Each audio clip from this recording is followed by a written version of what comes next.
સુરત એપીએમસીમાંથી એક video social media પર viral થઈ રહ્યો છે, જેમાં સિક્યોરિટી ગાર્ડની હેવાનિયતનો હદ વટાવતો કિસ્સો સામે આવ્યો છે। આ સિક્યોરિટી ગાર્ડ છે તેઓ એટલા બેફામ બન્યા છે કે તેઓ દ્વારા મહિલાઓને જાહેરમાં વાળ પકડીને ઢોરમાર મારતા વિડીયો સોશિયલ મીડિયા ઉપર વાયરલ થયા છે। એના જ કારણે મહિલા સશક્તિકરણની જે વાતો સાંભળી રહ્યા છે આપણે, એ બાબતો સામે સવાલ ઉઠી રહ્યા છે। ત્યારે કેવી રીતે આખી ઘટના બની છે, કેમ આ સિક્યોરિટી ગાર્ડ એટલા બેફામ બન્યા છે કે મહિલાઓને જાહેરમાં માર મારી રહ્યા છે, વિગતે વાત કરીએ।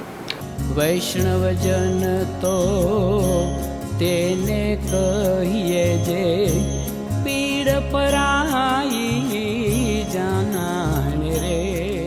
નમસ્કાર દર્શક મિત્રો, નવજીવન ન્યૂઝમાં આપનું સ્વાગત છે। હું છું ફૈઝાન। સુરતના પૂણા વિસ્તાર ખાતે આવેલી સુરત એપીએમસીનો એક વિડીયો સોશિયલ મીડિયા પર વાયરલ થઈ રહ્યો છે, જે વિડીયોમાં સિક્યોરિટી ગાર્ડ છે મહિલાઓને જાહેરમાં ઢોરમાર મારતા હોય તે પ્રકારની સ્થિતિનું નિર્માણ થયું છે। આ કોઈ બિહાર કે ઉત્તર પ્રદેશના દ્રશ્ય નથી, આ દ્રશ્ય ગુજરાતના છે કે જ્યાં મહિલાઓની સુરક્ષાને પહેલી પ્રાથમિકતા આપવામાં આવે છે। મહિલા સશક્તિકરણની વાતો પણ જોવા મળે છે, પરંતુ સિક્યોરિટી ગાર્ડ જે છાકટા બન્યા છે, જાહેરમાં મહિલાઓને માર મારી રહ્યા છે, તેના કારણે અનેક પ્રકારના સવાલ ઉઠ્યા છે।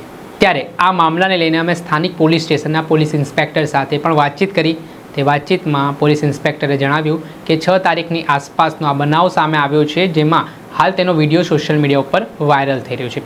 ઘટનામાં તેમણે વાત કરતા એવું કહ્યું કે હાલ જે સોશિયલ મીડિયા ઉપર જે વિડીયો વાયરલ થઈ રહ્યો છે, મહિલાઓ જે વિડીયોમાં દેખાય છે તે એપીએમસીમાં ચોરી કરવા માટે આવી હોય તેના શંકાના આધારે સિક્યોરિટી ગાર્ડ દ્વારા તેમને અટકાવવામાં આવ્યા। ત્યારબાદ બોલાચાલી થઈ અને મહિલાઓ પર સિક્યોરિટી ગાર્ડ દ્વારા જે માર મારવામાં આવ્યો તે ઘટનાનો વિડીયો સામે આવ્યો। તે મામલા સંદર્ભમાં જે તે સમયે આ ઘટના બની તેમાં મહિલાઓ દ્વારા પણ સિક્યોરિટી ગાર્ડ ઉપર પથ્થર મારો કરવામાં આવ્યો હોય તે પ્રકારની વિગતો સામે આવી રહી છે। અને આ ઘટનાના સંદર્ભમાં પૂણા પોલીસ સ્ટેશન ખાતે સામે મારામારીની ફરિયાદ પણ નોંધાવવામાં આવી હતી।